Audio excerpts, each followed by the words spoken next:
Mas Ridkia dari Universitas Mercu Buana. Di sini saya akan sedikit mempresentasikan tentang fenomena penggunaan bahasa pergaulan di Indonesia. Pertama, latar belakang. Bahasa merupakan sebuah hal yang unik. Pasalnya, bahasa terus berkembang. Dan di setiap belahan dunia pasti berbeda bahasanya. Di Indonesia, penggunaan bahasa yang beragam terus memperkarya variasi bahasa di negeri ini. Dalam perkembangannya, terdapat fenomena penggunaan bahasa gaul atau yang disebut dengan prokem. Bahasa gaul atau prokem merupakan bahasa populer yang biasanya digunakan oleh generasi milenial, khususnya pelajar dan mahasiswa. Penggunaan bahasa gaul atau bahasa prokem saat ini tidak hanya melalui lisan dan tulisan, bisa juga melalui pesan singkat ke orang yang dituju. Namun, saat ini perkembangan internet dan digitalisasi yang pesat sebagai salah satu dampak perkembangannya. Media sosial muncul sebagai media yang memudahkan para penggunanya dalam berkirim informasi yang terkini. Kosakata baru atau apapun yang sedang viral saat ini tidak luput dengan penggunaan bahasa prokem yang pelajar ataupun mahasiswa miliki. Ungkapan bahasa adalah alat komunikasi antar anggota masyarakat berupa lambang bunyi yang dihasilkan oleh alat ucap manusia. Pengertian bahasa itu meliputi dua bidang. Yang pertama, bunyi yang dihasilkan oleh alat ucap dan arti atau makna yang tersirat dalam arus bunyi itu sendiri.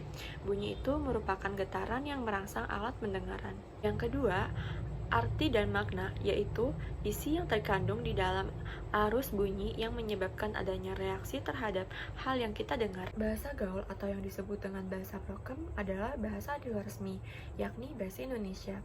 Bahasa gaul biasanya digunakan oleh kalangan anak muda, yaitu generasi milenial.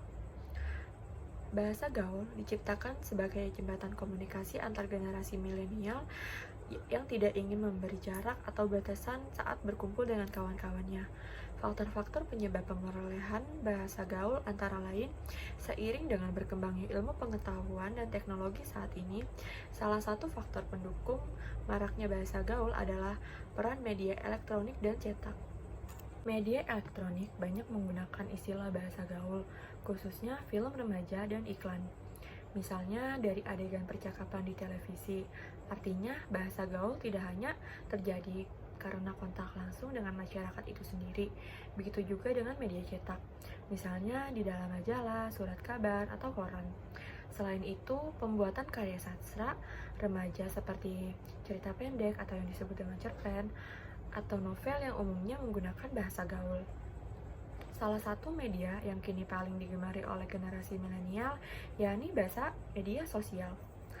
Mereka dapat menyampaikan dan mendapatkan informasi dan pengetahuan dengan waktu relatif singkat.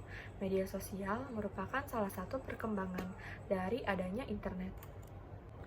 Padahal sebagai warga negara Indonesia seharusnya tertib dalam menggunakan bahasa yang baik dan benar, tidak asal-asalan, tidak terlalu menggunakan bahasa prokem atau bahasa dialek daerah masing-masing.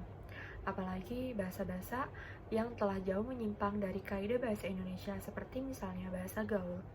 Di masa ini, pemakaian bahasa Indonesia baik di dalam kehidupan sehari-hari maupun dunia film, sinema elektronik atau yang disebut dengan sinetron mulai bergeser diganti dengan pemakaian bahasa anak remaja yang disebut dengan bahasa gaul. Seiring dengan perkembangan zaman, khususnya di Indonesia, semakin terlihat pengaruh yang diberikan oleh bahasa gaul terhadap bahasa Indonesia di dalam pengguna tata bahasanya.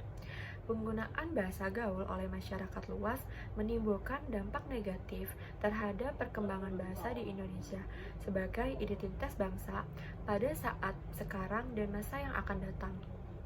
Masyarakat sudah banyak yang memakai bahasa gaul, dan parahnya lagi, generasi muda Indonesia juga tidak terlepas pemakaian bahasa gaul ini. Bahkan generasi muda inilah yang banyak memakai bahasa gaul daripada menggunakan bahasa Indonesia yang baik dan benar. Untuk menghindari pemakaian bahasa gaul yang sangat luas di masyarakat, seharusnya kita menanamkan kecintaan kita dalam generasi bangsa terhadap bahasa Indonesia sebagai bahasa nasional. Seiring dengan munculnya bahasa gaul di masyarakat, banyak sekali dampak pengaruh timbulnya oleh bahasa gaul terhadap perkembangan bahasa Indonesia sebagai identitas bangsa. Di antaranya, Pertama, eksistensi bahasa Indonesia terancam terpinggirkan oleh bahasa gaul. Berbahasa sangat erat kaitannya dengan sebuah budaya atau generasi. Kalau generasi di negeri ini kian tenggelam, pudahnya bahasa di Indonesia yang lebih dalam. Mungkin bahasa di Indonesia akan semakin sempoyongan dalam memanggul bebannya sebagai bahasa nasional dan identitas bangsa. Dalam kondisi demikianlah, diperlukan pembinaan dan penumpukan sejak dini kepada generasi muda agar mereka tidak mengikuti pembusukan ini. Pengaruh arus globalisasi dalam identitas bangsa tercermin pada perilaku masyarakat yang mulai meninggalkan bahasa Indonesia dan terbiasa menggunakan bahasa gaul. Yang kedua, menurunnya derajat bahasa Indonesia. Karena bahasa gaul yang begitu mudah atau digunakan berkomunikasi dan hanya orang tertentu yang mengerti arti bahasa gaul, maka remaja lebih memilih untuk menggunakan bahasa gaul sebagai bahasa sehari-hari, sehingga bahasa Indonesia semakin pudar bahkan dianggap kuno di mata remaja, dan juga menyebabkan turunnya derajat bahasa Indonesia. Karena mungkin menurut mereka menggunakan bahasa gaul itu terlihat keren di mata anak-anak muda zaman sekarang. Yang ketiga, menyulitkan pemakaian bahasa Indonesia. Penggunaan bahasa gaul dapat mempersulit penggunaan bahasa Indonesia dengan baik dan benar. Padahal di sekolah atau di tempat kerja, kita seharusnya untuk selalu menggunakan bahasa Indonesia yang baik dan benar. Tidak mungkin jika pekerjaan rumah, ulangan, atau tugas sekolah dikerjakan dengan menggunakan bahasa gaul. Karena bahasa gaul tidak masuk ke dalam tatanan bahasa akademis. Begitu juga di kantor. Laporan yang kita buat tidak diperkenankan menggunakan bahasa gaul. Jadi, ketika kita dalam situasi yang formal, jangan menggunakan bahasa gaul sebagai bahasa atau alat komunikasi. Yang keempat, mengganggu pemahaman bahasa bagi orang lain. Bahasa gaul mungkin dapat mengganggu siapapun yang membaca atau mendengar kata-kata yang termaksud di dalamnya, karena tidak semua orang mengerti akan kata-kata tersebut. Terlebih lagi, dalam bentuk lisan, sangat memusingkan dan memerlukan waktu yang lebih banyak untuk memahaminya. Yang kelima, menjadi salah satu penyebab punahnya bahasa Indonesia. Penggunaan bahasa gaul yang semakin marak di kalangan remaja merupakan sinyal ancaman yang sangat serius terhadap bahasa Indonesia dan pertanda semakin buruknya kemampuan bahasa dalam generasi muda zaman sekarang. Sehingga tidak dapat dipungkiri suatu saat bahasa Indonesia bisa hilang karena tergeser oleh bahasa gaul di masa yang akan datang. Ini saya mempunyai beberapa kesimpulan. Yang pertama, bahasa gaul telah banyak terasimilisasi dan menjadi umum. Bahasa gaul sering digunakan sebagai percakapan sehari-hari dalam pergaulan di lingkungan sosial, bahkan di media populer atau yang disebut dengan media sosial. Yang kedua, bahasa gaul sudah muncul sejak 1970-an, yaitu bahasa broken. Pada tahun yang sama, kaum Waria juga menciptakan bahasa mereka sendiri. Kemudian, bahasa kaum Banji ini yang menjadi bahasa pergaulan anak muda secara umum.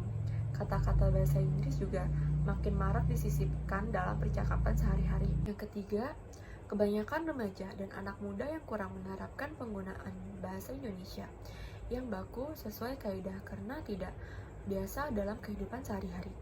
Yang keempat, bahasa gaul umumnya digunakan di lingkungan perkotaan, tetapi saat ini sudah merambah ke daerah pinggiran atau perdesaan. Terdapat banyak variasi perbedaan dari bahasa gaul tergantung pada tempat seseorang tinggal. Yang kelima, bahasa Indonesia merupakan bahasa yang harus diutamakan penggunanya. Dan di sini saya mempunyai beberapa saran. Yang pertama, para remaja dan anak muda harus biasa menggunakan bahasa Indonesia yang baku sesuai dengan kaidah dalam kehidupan sehari-hari. Dalam forum resmi, hendaknya masyarakat khususnya para remaja dan anak muda tetap menggunakan tatanan bahasa Indonesia yang baku. Media-media cetak atau elektronik harus tetap menggunakan tatanan bahasa Indonesia yang baku dalam mengajikan informasi kepada masyarakat. Menyadarkan masyarakat Indonesia, terutama pada generasi muda, bahwa bahasa Indonesia sebagai bahasa nasional harus diutamakan penggunaannya.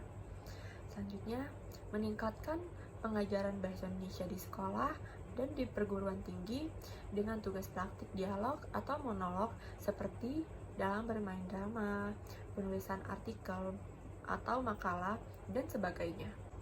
Sekian presentasi dari saya, kurang lebihnya mohon dimaafkan. Billahi taufiq wal hidayah. Wassalamualaikum warahmatullahi wabarakatuh.